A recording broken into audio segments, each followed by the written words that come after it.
the series that we are running these days is the 19th century fiction, and the focus is on fiction, short fiction. You can call it a short story. And in the first month that we have, already we've had 2 lectures. Today is the 3rd one by Professor Payal Nagpal. She teaches English in Janki Devi Memorial College, Delhi University, and is an expert on the contemporary literature and theory. And today's lecture would once again be in the series as the form of the short story. She has titled it the short story itself. And the short story in Hindi is kahani. It can be gulp. In English, it can be fiction. Fiction means unreal. All these words are there. And Professor Payal Nagpal also is a writer for short stories. She has not published, but she has written short stories, so she knows the nature of the short story first hand. I have to express my curiosity about what short story is from her angle. I presented my angle. There was another person who presented her angle in last week. And we are actually giving the individual perspective on this form that all of us are aware of as an important factor in life, in our culture. And it's a long tale, it's a long story itself. How this particular form of literature emerged in history. When it emerged, nobody knows. There is no time frame where you can put the short story. But then we have to talk about it in the contemporary period to our reader, to our viewers today, and we have to make sense of this word, short story. And Professor Payal Nagpal, I would like to you to give the perspective from your angle, what you think is the short story, and whether it is different from others or it has lots of common features. So all these things you can just tell me briefly, and then we can continue. Thank you, Professor Prakash, and I'm really looking forward to this series, on the short story, especially in the 19th century. I think one of the important aspects about the short story, especially when one started looking at the genre itself, is that compared to the novel, compared to other forms of writing, I think little attention has been paid in that sense to the short story. I'm speaking in relative terms. And in terms of analysis and so on, yes, there is also in the last couple of years, there's this great revival, especially in the context of women's writing. But the genre itself, as to, what is the genesis of this, and so today I think I'd like to speak a little bit about the genesis of this genre, if at all we can really locate it, and pinpoint it and say that yes, this is where it begins, and also look at it as you suggested, from one's own point of view as to how what the short story really speaking as a form of writing really mean to us today, and how do we as writers and readers relate to the short story. What makes me curious about this particular thing, that the point that you are making, is that short story is common to drama, it is common to epic, it's common to novel, as you said. There are short stories there, and maybe they are put together and then it becomes a different form. But so far as literature itself is concerned, every single piece of literature would contain some reference to a story. Yes, that is absolutely true. And the way in which this is, if you look at it as a subgenre or a genre, it, cuts across, and it's there, it's connected very well with all the other established genres. But because it exists as a separate category, so I think the question to be asked is also as to how is it different in that sense? We look at it as a category that can be connected to other established categories, but how is it, a standalone category? And are there any specific aspects or features of a short story in terms of writing that we need to keep in mind? So these are some of the ideas that we would be exploring today. And please bring in your own experiences of writing a short story, yes, telling a short story, sharing it with the students in your class, and all those things. Yes, certainly. So when we, as you rightly said, that the short story can be connected to the epic, it can be connected to the novel, it can be connected to various genres. So, so if we look at it as a category that emerges, there are two ways, in a sense, of looking at it. Is it a category that emerges distinctively only in the 19th century, or in some kind of informal form and inchoate form, did it exist earlier also? So, for example, there are a lot of genres that developed over a period of time, and we know that the novel itself develops in the 18th century. So, what is it with the short story, and can we actually locate it prior to the 19th century, and if so, how can we do this? And one of the things I think critics have also pointed this out is locating it in the context of the oral tradition, because the story is also a story that is often told. That's often, there is a tradition of telling a story. One does not tell a novel, but one tells a story in a certain way. So if we connect it to this, we look at the oral form and the way in which certain stories are, passed on from one generation to the other. We can also go back in terms of, if we look at English literature, for instance, we can go back to Chaucer and the Canterbury Tales, where Chaucer in the general prologue presents the portraits of different people from society, but also certain tales that are to be told. The title itself is the Canterbury Tales. However, Chaucer is not using the prose form there. So this is where I think, and in fact there's a direct comparison here. If we look at Chaucer's Canterbury Tales and we look at something like Washington Irving's The Sketchbook, we can see a lot of similarities but also very major differences. So in terms of, going back in time to see that was there, the germ of really speaking, the story as we understand it in the 19th century or towards the end of the 18th century, was there the germ of it all in writings like Chaucer's Canterbury Tales or Boccaccio's Decameron or Rabelais for that matter. And here I'd request Professor Prakash to speak a little bit about how he responds to this connection between the tales that are recounted by Chaucer and the way in which the short story form emerges in the 19th century. Well, so far as I'm concerned, short story is telling, as you rightly say, and there is a language that is involved, and the person speaks. So it's a spoken kind of a form all through history. And there were times, when printing was not there, when people could write maybe, but they could keep only a limited number of copies, and those copies might circulate, at least in the European context, at the place where the person lived. But then oral tradition means that something is told and then it disappears. Yes. And it is revived again by somebody else. And when that person revives, then it's a different person. And his perspective is going to be entirely new in that context. And he will tell the same tale, but the tale will bear the imprint of the person who speaks, who tells. Yes. So oral tradition has this freshness every time it is created. And it also has a problem that, you are not telling the same tale that somebody told it, let's say 100 years ago or 200 years ago. So that's how I...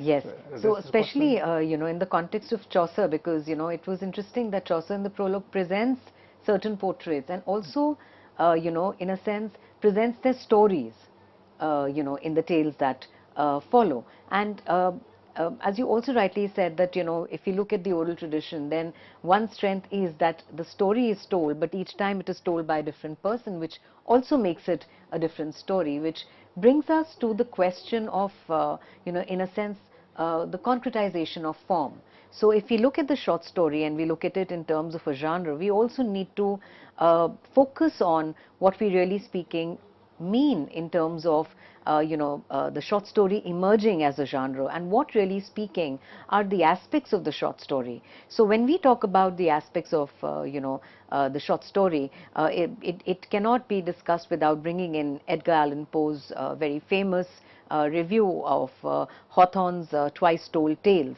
and I will share some excerpts from it here. So Poe says, we have always regarded the tale, and the term that Poe actually uses, because the term story comes in much later, but the word that is used is prose tales. And I think that's a very, very good indicator for us to also look at how this is different in a sense from tales that are presented by Chaucer or people prior to the 19th century. So Poe says we have always regarded the tale, and he says using this word in its popular acceptation as affording the best prose opportunity for display of the highest talent. And it's very interesting that Poe regards the short story in lots of ways as even better than fiction and as better than poetry. So, and there's a reason for it, as he explains.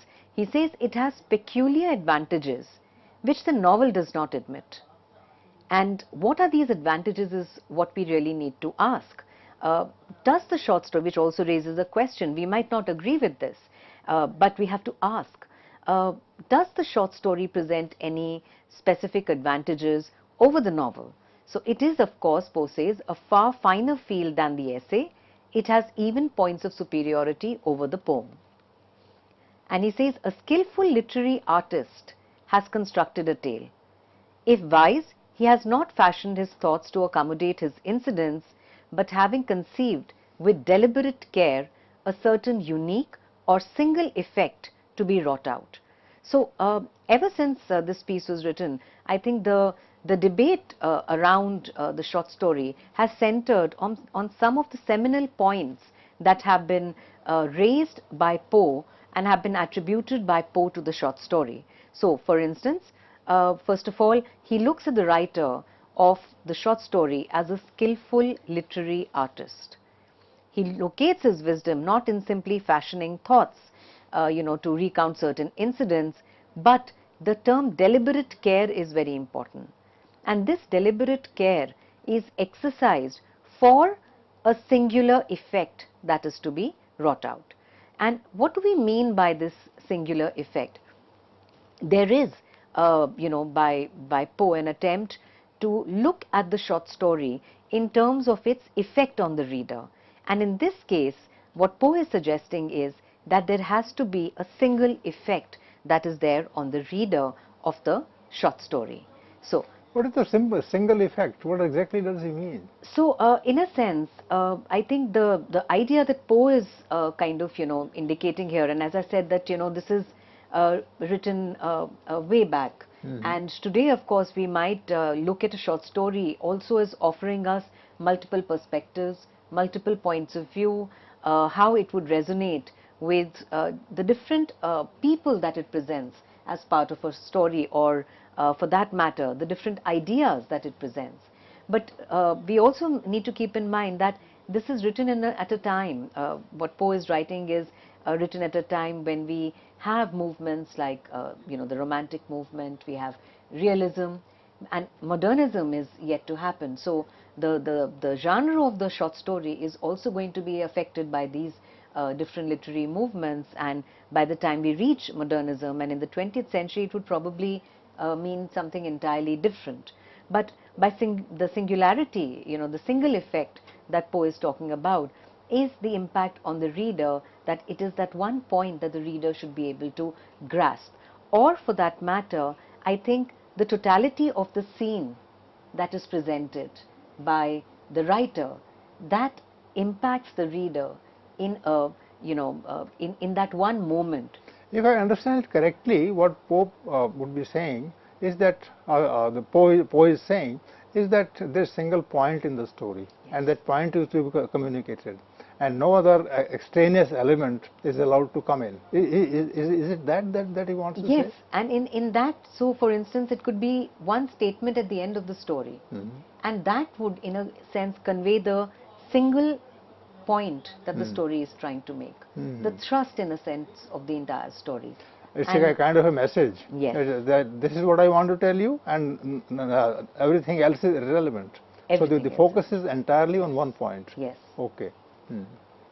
So he then invents such incidents, combines events as may best aid him in establishing this preconceived effect.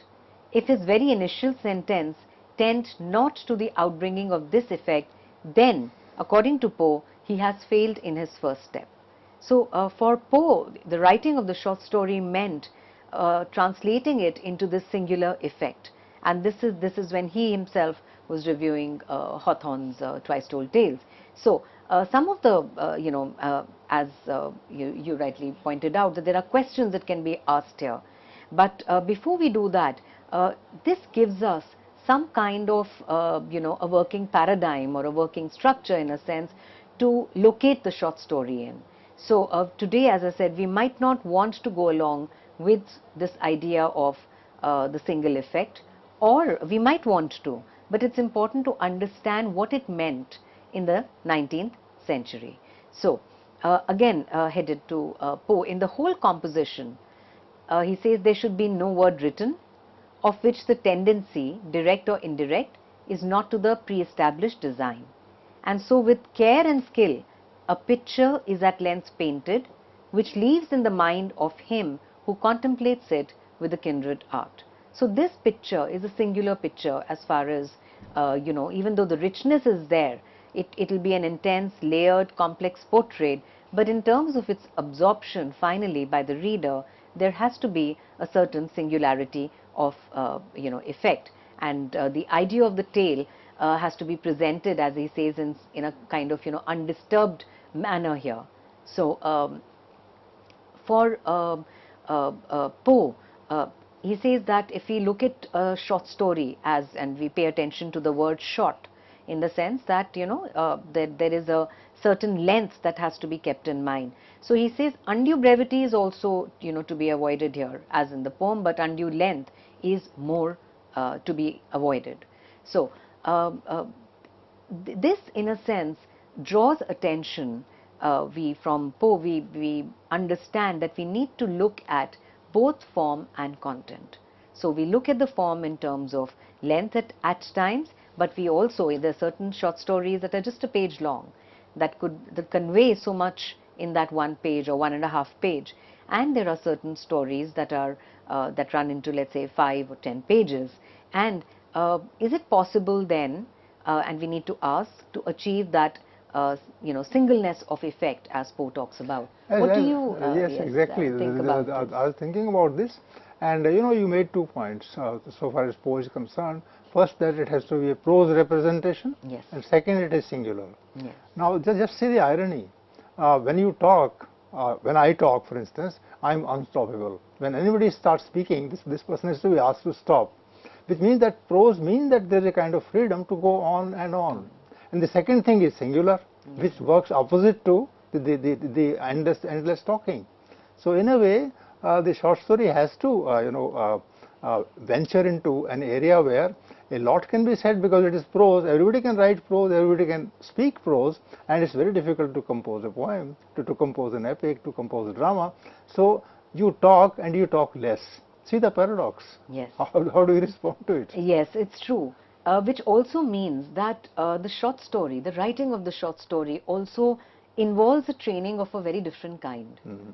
So, because if we look at it in terms of, a prose narrative that goes on and on, then that would also become a novella or a novel. Mm-hmm. But what is it about the story that also allows us to, in a sense, curtail it at a certain point? And it is here, as I said, that, of course, it also will vary in a sense from, looking at the different time periods in which the short story evolves in different ways.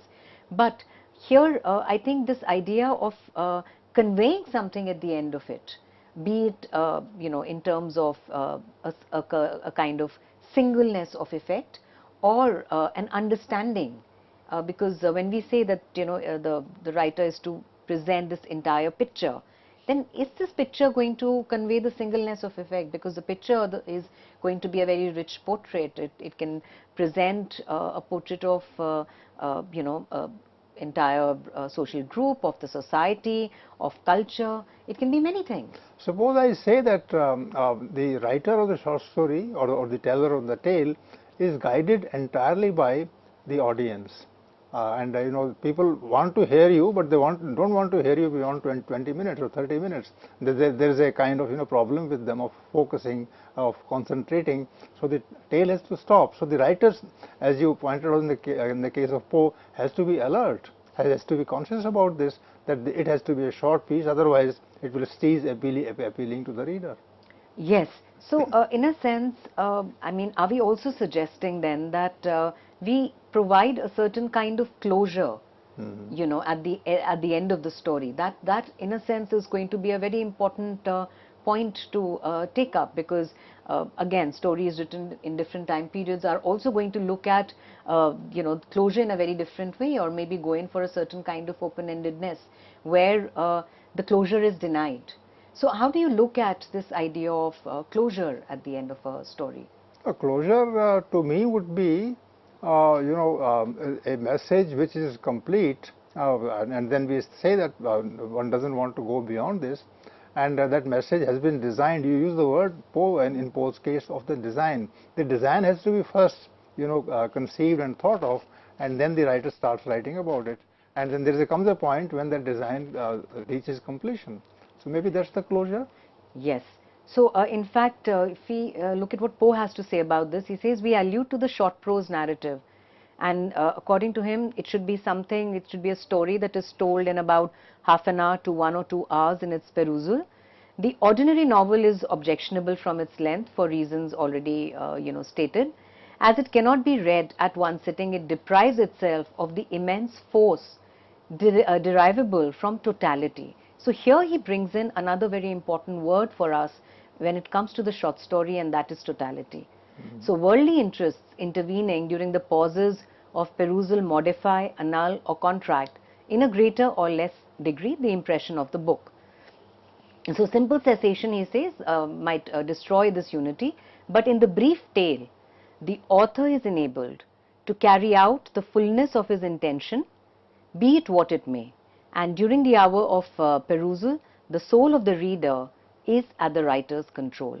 There are no external or extrinsic influences resulting from weariness or interruption. So, we spoke about the short story being a prose tale. We looked at singleness of effect.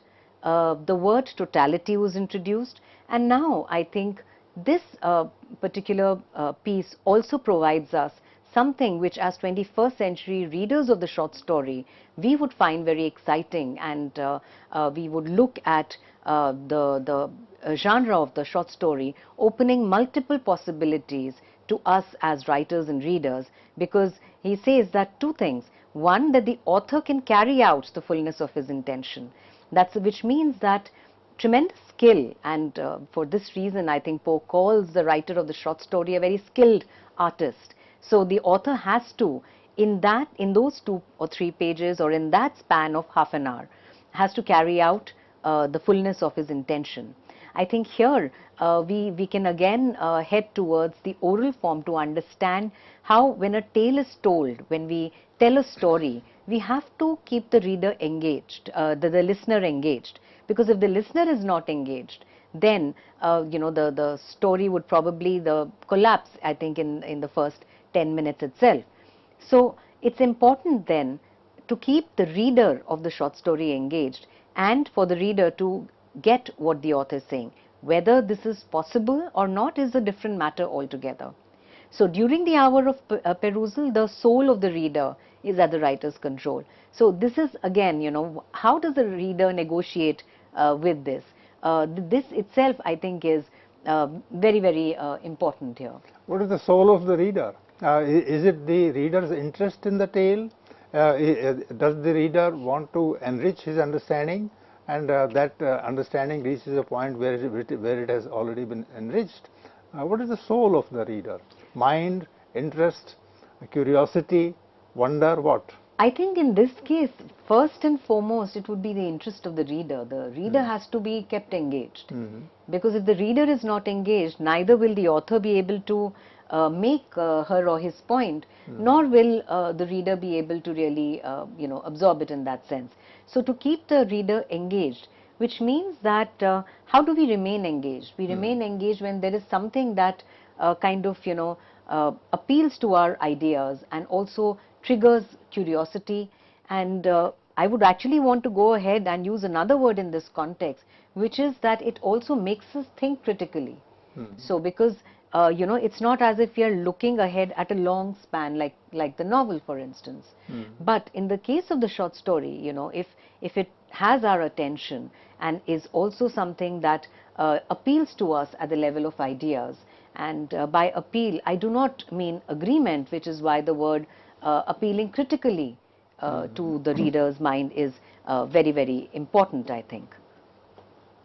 So, so far as the short story is concerned, and particularly in the context of Edgar Allan Poe, who wrote in the 19th century, the story has to be short, it has to be pointed, and it has to it has to have the capacity to satisfy the reader's curiosity.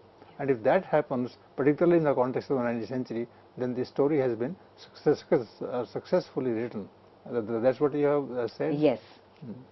Which means that already it stands very well clarified that short story is a form which is short literally, and also that it conveys a message. The message may not be exactly moral, but it has to be a message that the writer wants to convey to the audience, to the reader. So friends, the discussion on the short story has been focused entirely on the inner nature of the literary piece, which belongs to this genre, and which finally becomes a kind of a form that we have to keep in mind while discussing the aspects of short story. Thank you.